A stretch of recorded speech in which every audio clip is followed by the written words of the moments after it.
Here's something that keeps me up at night. I know incredibly intelligent people, people with advanced degrees, people who can solve complex problems at work, who are completely broke. And the wild part? It has nothing to do with their income.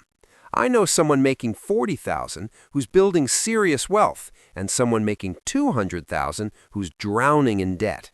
So what's actually happening here? The answer is going to sound almost too simple, but stick with me because this explains everything. The people who stay broke despite high incomes are losing the compounding war, and they don't even know they're fighting it. See, most people think about money in straight lines. You earn it, you spend it, and whatever's left is your progress. But that's not how wealth actually works. Wealth works exponentially, which means every dollar you don't optimize today doesn't just cost you that dollar, it costs you every dollar that dollar would have created over the next 30 years. Let me show you what I mean with something that happens every single day. That $8 lunch upgrade you just made, the slightly nicer sandwich instead of bringing food from home, over 30 years at normal investment returns, that single decision just cost you about $250. Not $8, $250. Now multiply that by every similar decision you make every week, and suddenly you're looking at hundreds of thousands in lost wealth over a lifetime. But here's where it gets really insidious. These decisions don't feel important in the moment. Your brain literally cannot perceive the long-term cost because we're wired for immediate feedback. When you buy something, you get instant gratification. When you save money, you get nothing, just a number in an account that doesn't feel meaningful. This is why smart people fall into the trap. They can intellectually understand compound interest, but they can't emotionally feel it, so they keep making decisions that destroy their financial future. The people who actually build wealth have figured out something crucial. They've removed themselves from the equation entirely.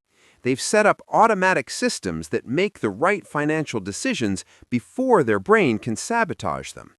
Money moves from their paycheck to investments before they ever see it. Their spending never touches high-interest debt. Their lifestyle stays intentionally below their income level.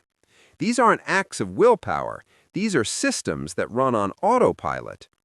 And this is the part that should terrify you if you're still making manual financial decisions. Every month you delay setting up proper systems, you're not just losing that month's potential savings, you're losing decades of compound growth on those savings. The difference between someone who automates their wealth building at 25 versus 35 isn't 5 years of contributions. It's potentially hundreds of thousands of dollars because of how compounding accelerates over time. Here's the hardest truth about all of this. The first 5 years of building wealth feel completely pointless. You sacrifice, you save, you stay disciplined, and your net worth barely moves. Meanwhile, everyone around you is living it up, taking trips, upgrading their lifestyle, and they seem fine. This is where most people quit. They think the system isn't working, but what they don't realize is that they're in the valley right before the hockey stick curve hits. They're abandoning the approach at the exact moment before it starts to work. The people who make it through those first 5 years discover something magical. By year 10, their money is generating more money than they're contributing. By year 20, they have options their peers don't have. By year 30, they've built complete financial freedom from decisions they made decades earlier. But none of that happens if you quit during the invisible years when nothing seems to be happening.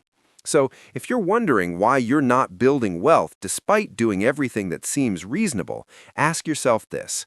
Are you playing the compounding game, or are you letting silent wealth killers destroy your future one tiny decision at a time? Because the difference between those two paths is the difference between financial freedom and working until you physically can't anymore.